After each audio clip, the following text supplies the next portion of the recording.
L'association à perte de vue, en fait, c'est une association qui a pour objectif de sensibiliser au handicap visuel par des actions, on va dire, un petit peu hors du commun et des actions médiatisées. Donc on souhaite interpeller sur les possibles des personnes en situation de handicap visuel et démontrer que le handicap, c'est pas une fin en soi, en fait. On peut faire un certain nombre de choses.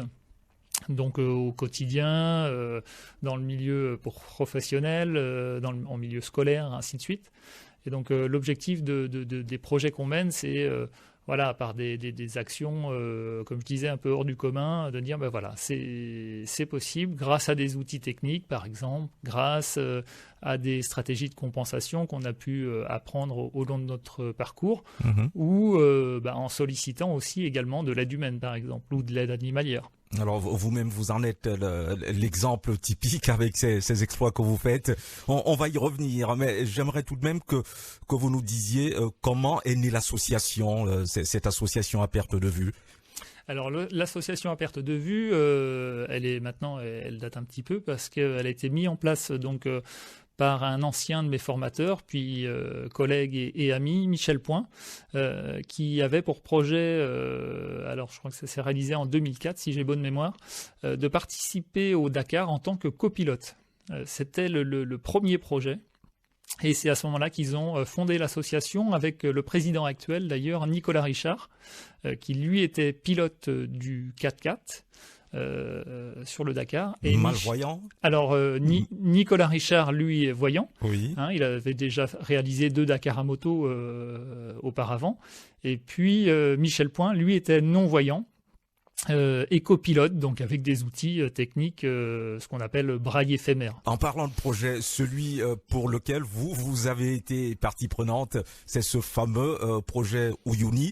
Alors, c'était quoi? Ça s'est passé l'été dernier, c'était l'été dernier. Tout à fait, oui. C'était du 17 au 23 juillet dernier. Donc c'est un projet de longue haleine, puisque j'ai travaillé près de 3 ans dessus. D'abord un peu seul, et puis ensuite j'ai mobilisé plutôt le secrétaire de l'association qui a travaillé sur toute la partie administrative. Mais effectivement, c'était un projet sur lequel il y a eu beaucoup de préparation. Puisque moi à la base je ne suis pas du tout aventurier, quelque peu sportif, mais loin d'être prêt pour faire cette aventure-là en tout cas. Et malvoyant. Tout à fait. Oui. Et donc vous vous lancez comme ça dans cette aventure. Oui, alors en fait c'était un petit peu une sorte entre guillemets d'héritage, parce qu'on parlait de Michel Point tout à l'heure qui était à la création de l'association. Il est malheureusement décédé. Suite au projet Dakar, en fait, il avait pour ambition de traverser le désert tunisien en autonomie. Et puis c'est vrai que moi j'avais travaillé beaucoup avec lui sur le projet Dakar, sur la conception du site web et au niveau de la communication presse. Et puis ensuite, je l'avais rejoint sur ce projet Tunisie autour du développement d'un logiciel de guidage, un logiciel GPS adapté aux déficients visuels avec lequel on avait pu travailler techniquement avec l'école centrale de Nantes. Et puis, il est parti avant de réaliser ce projet-là. Et puis, je me suis dit un beau jour, s'il y a quelqu'un qui doit reprendre ce projet, en fait, peut-être que c'est toi. Tout simplement, par le lien qu'on avait avec Michel. Moi, je dirais que pour moi, c'était un peu comme entre guillemets un père spirituel. Oui. Il m'a beaucoup poussé et du coup, c'était presque une évidence, en fait. Alors une évidence, d'accord, mais après, après, il faut passer à l'acte, il faut le faire. C'est ça. Alors quand j'en ai parlé à mon épouse, elle m'a dit oui, bien sûr, tu vas faire ça, toi. C'est bien. et vous l'avez fait. Mais c'était quoi? C'était dans un désert, sur des hautes montagnes, en fait. Oui, c'est ça. En fait, le désert d'Uyuni, en fait, c'est un désert de sel. C'est le plus vaste désert de sel au monde. Il fait 10 000 km² à 3800 mètres d'altitude. Au pied de la cordillère des Andes. C'est dans quel pays? Alors c'est en Bolivie. En Bolivie, oui. Voilà. Oui. Et donc l'idée c'était de le traverser. Alors moi justement en reprenant le projet de Michel, c'était pas forcément la Tunisie. Je voulais mettre un peu de singularité. Je voulais mettre un peu de moi aussi. Et puis j'avais fait une rencontre d'une personne bolivienne dans mon parcours et elle m'avait présenté ce lieu et ça m'avait interpellé. Et donc c'est pour ça que je l'ai projeté là-bas. Donc l'idée, de faire la traversée d'ouest en est, la grande traversée, 140 km, en gardant l'esprit de Michel, l'autonomie complète. Donc en marchant, en emmenant vivres, eau, et le matériel forcément dont j'avais besoin. Alors c'est un exploit extraordinaire tout de même que de traverser ce fameux Salar du Uyuni vu votre handicap, et ce en solitaire tout de même, non, pas complètement? On peut pas dire tout à fait en solitaire parce qu'il fallait assurer la sécurité. Bon, je suis pas suicidaire non plus. Il y avait quand même un certain nombre de risques qui étaient envisageables. Et donc mon épouse m'avait dit, écoute, ça serait quand même bien d'y aller déjà avec un médecin parce que vu l'altitude, il y a la possibilité de souffrir du mal aigu des montagnes, exact, déjà d'une. Oui. Donc en étant seul là-bas, c'était déjà une prise de risque en soi.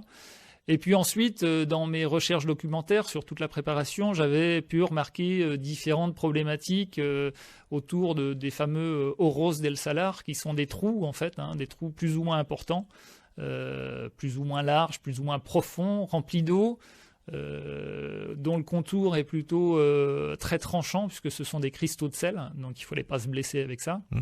Et puis l'autre danger, malgré le fait que ça soit un lieu relativement naturel, c'est les 4x4 de touristes, puisqu'il y a une certaine zone qui est plutôt touristique, on va dire la fréquentée. Voilà, oui.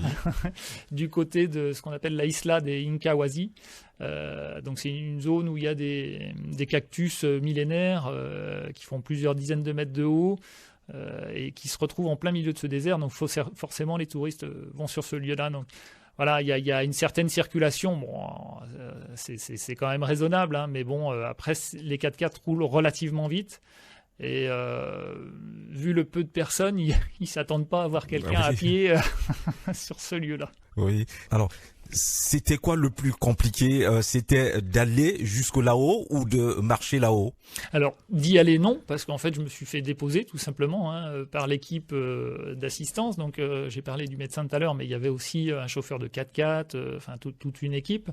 Et eux m'ont déposé donc à l'extrême ouest avec le véhicule. Donc, pour ça, on va pas dire que c'était complexe. Après, la difficulté sur le lieu, c'était les conditions météo, c'était le fait de transporter 55 kilos de matériel, oui. ce qui est relativement important. La chaleur, peut-être? La chaleur, alors relative, en fait, on va dire plutôt l'amplitude de température, parce que là, j'ai eu, moi, entre moins 10 la nuit et 15 degrés la journée. Ah oui, parce que là, c'est pas la forte chaleur, mais c'est l'amplitude de température entre la nuit et le jour. Oui. Voilà, en journée, on va dire que 15 degrés en ressenti, forcément, ils sont plus importants parce que la réverbération du fait de l'altitude et du sol qui est tout blanc. Oui. Bon, forcément, c'est un peu complexe. Mais c'est largement supportable. Après, c'est forcément la fatigue aidant, l'assèchement aussi lié à la salinité ambiante vient brûler un peu les muqueuses du nez, de la gorge. Voilà, c'est des petites choses qui viennent. Des petites choses, c'est une vraie vie d'aventurier. Continuez de nous raconter. Là, par exemple, les nuits, c'était quoi? C'est dans un bivouac? Comment vous passiez vos nuits d'ailleurs? Ouais, c'est ça, tout à fait. Alors là, j'avais travaillé avant à me préparer justement à gérer mon bivouac seul. Puisque l'équipe, elle, le soir, rentrait vraiment, même si en journée, ils pouvaient rester plus ou moins à distance, c'est-à-dire que des fois, ils m'avaient à vue, et puis d'autres fois, ils étaient à plusieurs kilomètres, ils me repéraient par une géolocalisation en GPS. Mais le soir, effectivement, il me laissait un point fixe, donc je montais ma tente, je montais tout le bivouac, environ 2 heures, donc je m'arrêtais, moi, de marcher à 16 heures. Pour qu'à 18h, en fait, je puisse... je me couchais tôt, mais pour que je puisse me reposer. Donc, le temps de monter la tente, de faire chauffer l'eau, de préparer toutes les rations, parce que j'avais 3500 calories à engloutir dans ma journée. Et puis, le checking du matériel, donc voir si... les batteries étaient toujours en bonne charge, que le matériel était toujours en bon fonctionnement, que le parcours était bon, en tout cas que j'étais sur la bonne voie toujours. Donc voilà, à peu près 2 heures chaque soir. Et puis après, la nuit, voilà, c'est plutôt calme. Hein. Est-ce qu'il y a des animaux, par exemple? Non, il y a ni faune ni flore. Rien du tout. Rien du tout, à l'exception de 2 îles en fait, qui sont la isla, j'en parlais tout à l'heure, de Inkiawasi et la isla del Pescado, qui sont 2 îles en plein milieu du Salar, où il y a effectivement des cactus, des cactus immenses. Et puis quelques oiseaux. Quelles sont les sensations qui vous traversaient l'esprit quand vous étiez tout là-haut? Alors vraiment une sensation de liberté. Et c'est ce que je recherchais. Comme je dis toujours, moi, le milieu hostile, pour moi, on m'a toujours dit, voilà, tu vas là-bas, c'est compliqué et tout. Et je disais, moi, le milieu hostile, pour moi, c'est la ville. Hein, se déplacer, imaginez vous déplacer sous bandeau en plein centre-ville. Place du commerce. Voilà, place du avec commerce. Des trams. Voilà, vous avez tout compris. C'est l'endroit par excellence où c'est la jungle. Mais par contre, là-bas, voilà, il n'y a pas un bruit. On entend juste le souffle du vent. On ressent cette immensité. Moi, je travaille beaucoup avec le sens des masses dans mes développements, dans mon déplacement, pardon. Et là, sur ce lieu-là, forcément, on a cette impression de grandeur, en plus chargé, parce que alors le voyage a duré 3 semaines, donc on a eu le temps de s'immerger un peu dans la vie des Boliviens, qui sont très croyants, chargés de la culture inca. Et donc tout ça vient nous porter. C'est un lieu vraiment très très mystique. Mais dites-moi, se retrouver seul comme ça face à cette immensité, ça vous pousse forcément à l'introspection et peut-être même à croire à l'au-delà. Oui, complètement. Alors moi, je recherchais vraiment ce moment d'introspection. Alors je veux pas dire de croyance parce que je suis pas forcément, voilà, je suis pas non plus complètement athée. Hein. J'ai eu un parcours où j'ai fait ma communion, hein, par exemple. Ouais. C'est bien. Mais après, c'est vrai que d'être baigné dans cette atmosphère, dans ce que les Boliviens ont pu nous ramener, forcément qu'à un moment donné, ça interpelle. Et quand on entend l'histoire, par exemple, de ce Salar d'Uyuni et du volcan Tunupa qui aurait créé cette grande étendue de sel, forcément, oui, ça pose question, quoi. Alors, vous en êtes revenu, ça a duré combien, vous l'avez dit, 7-8 jours? Alors, le voyage a duré 3 semaines en tout, hein, parce qu'il y avait une période d'acclimatation de la première semaine, et puis une période de repos ensuite. Et puis forcément, tous les échanges qu'on a pu avoir au niveau presse, au niveau d'associations de déficients visuels aussi sur place. Mais la traversée en elle-même, c'était 7 jours. 7 jours. Vous en êtes revenu, ça c'était l'été dernier, mais à peine revenu, vous remettez ça, mais ailleurs. Alors oui, voilà, l'idée c'est toujours de sensibiliser au handicap et toujours par ces actions un peu insolites. Et donc, c'est vrai que sur le Salar d'Uyuni, j'étais énormément pris par les outils techniques et c'est peut-être un peu ce qui a gâché un peu le plaisir sur les premiers jours. Après, je me suis un peu détaché de tout ça. Enfin, c'était un peu plus simple. Au-delà des ennuis techniques, des conditions climatiques un peu exceptionnelles que j'ai pu rencontrer. Mais effectivement, au retour, après, j'ai eu une opportunité, en fait, une invitation de la marque WAA, qui est organisateur du Marathon des Sables, et qui m'a proposé dans un premier temps le Pérou. Bon, en fait, ça s'est pas fait sur le Pérou, mais ça va se faire sur Fuerteventura, avec 2 collègues de travail, Yann Petit et Cindy Bello. Alors, situez-nous, ça se trouve où? Alors, Fuerteventura, ça se trouve à l'ouest des côtes africaines, hein, du sud marocain. Ce sont des îles espagnoles. C'est les Canaries, en fait, hein. Et donc cette île de Fuerteventura accueille depuis maintenant 3 ans le Half Marathon des Sables, puisque le Marathon des Sables de base historiquement est au Maroc. Au Maroc, exactement. Donc vous faites ce marathon. Alors on parle de marathon, en fait. C'est un trek. Plutôt, voilà, oui. C'est plutôt un trek, hein, on va dire un ultra trail d'une centaine de kilomètres, hein, en 4 jours. 3 étapes, deux étapes qui s'enchaînent, un jour de repos et puis une dernière étape.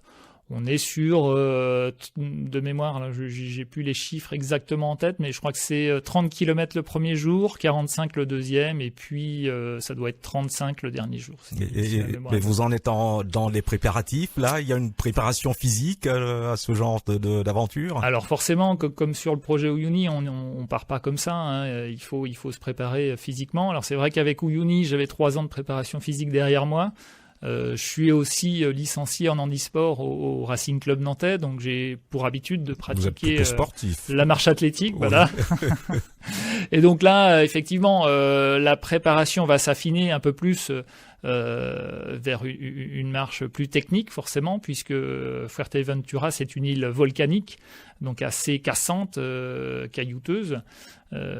Donc il faut se préparer en adéquation. C'est vrai que la marche athlétique se pratique plutôt, elle, sur des supports relativement lisses, en tout cas, soit en stade, soit sur route. Mais là, oui, effectivement, ça nécessite une préparation, et aussi au niveau du guidage, puisque j'ai pas pour habitude habituellement d'avoir des guides.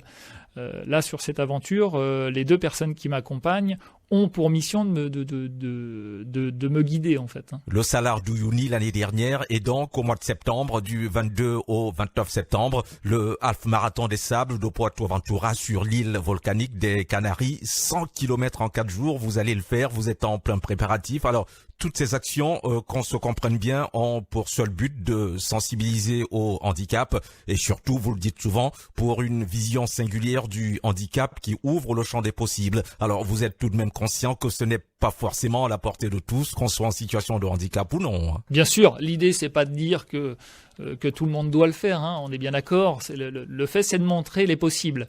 Donc forcément, on met peut-être un peu la barre haut, hein, mais l'idée, effectivement, c'est pas de mettre la pression aux gens en leur disant de tous faire ça. Ben oui.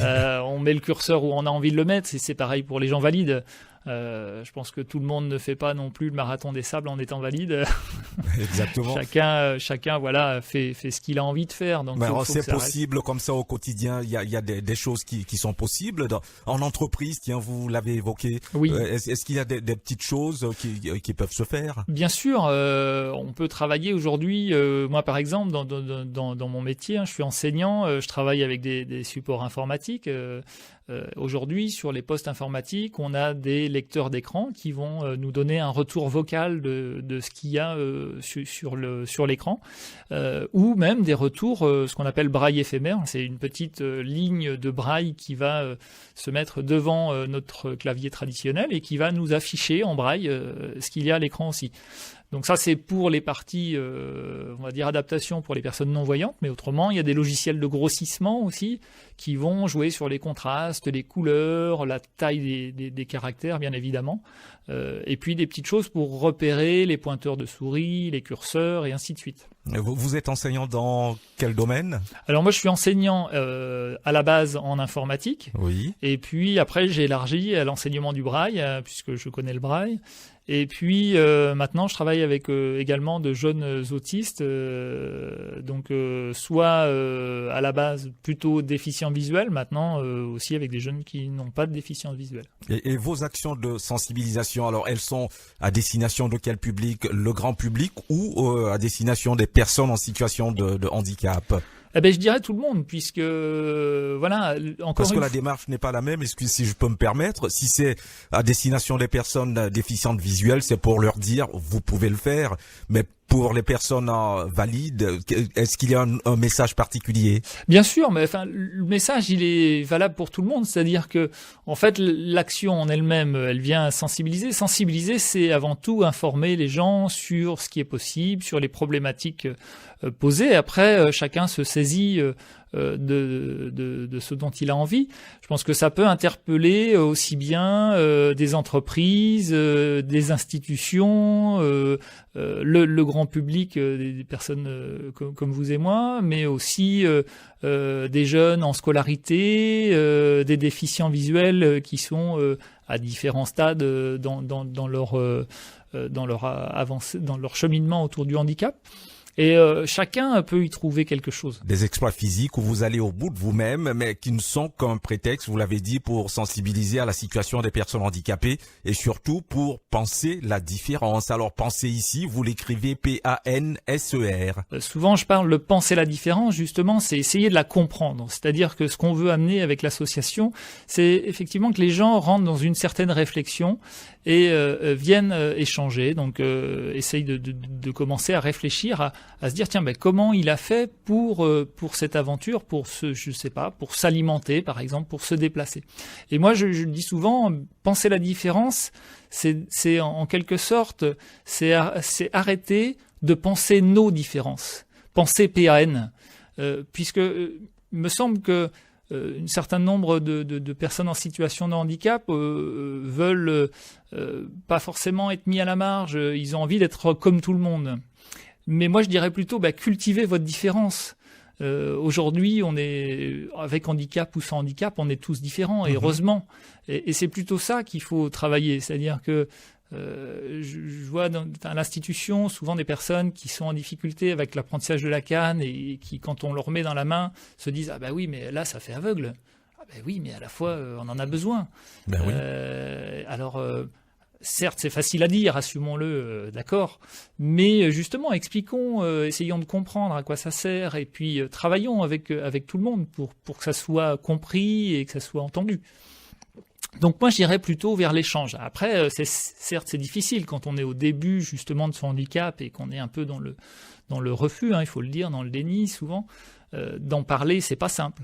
Mais j'ai envie de dire, si on a envie d'être compris dans nos problématiques, il faut pouvoir échanger, parce qu'il n'y a rien de pire que l'incompréhension, en fait. Ça, c'était un très beau message. Je crois qu'on va d'ailleurs s'arrêter là-dessus. Mais avant qu'on se quitte, tout de même, nous sommes à l'ère des nouvelles technologies et de la communication à tout va. Vos aventures, est-ce qu'on peut les suivre, par exemple, sur Internet? Bien sûr. Alors, le projet Uyuni, vous retrouverez largement sur le site apertedevue.fr, qui regroupe les différentes actions de l'association, enfin les différents projets. Là, il n'est pas encore mis à jour avec le nouveau projet Fuerteventura, Marathon des Sables. Après, aussi, on est sur Facebook, donc il y a un Facebook Projet Uyuni pour l'ancien projet, et autrement un Facebook Asso à perte de vue, qui commence à échanger, où on commence à échanger sur le nouveau projet. Et puis en ce moment, on vient de lancer également une campagne de financement participatif. Oui, dites-nous en plus, tiens justement, oui, cette campagne. Voilà, c'est un budget quand même conséquent, donc c'est vrai que il faut du matériel, il faut s'inscrire, voilà, il y a des assurances à prendre aussi également. Sur le projet Uyuni, le budget était bien plus important, mais là il reste encore un budget à avoir, donc c'est vrai qu'on sollicite un petit peu l'aide du grand public. Via quelle plateforme? Alors via la plateforme Hello Asso. Donc sur Hello Asso, si vous tapez Alban Tessier Hello Asso ou à perte de vue, vous trouverez sur internet forcément la campagne de financement participatif. Et puis je voudrais avoir un remerciement aussi particulier pour le Lions Club, avec lequel on a pu mener une conférence au Cinéville de Saint-Sébastien dernièrement, et qui a été une véritable réussite, un vrai soutien, et puis grand nombre de partenaires aussi qui nous a suivis, mais que vous retrouverez aussi sur le site de l'association à perte de vue, parce que les lister tous ici, ça serait compliqué. Ce serait un peu compliqué, oui. On risque d'en oublier. Voilà, si je devais en lister qu'un autre, puisqu'il était aussi sur l'organisation de cette conférence qui avait lieu la semaine dernière, c'est la mairie de Saint-Sébastien-sur-Loire, qui a été un soutien très précieux dans le projet Uyuni, mais aussi maintenant sur le projet Fuerteventura.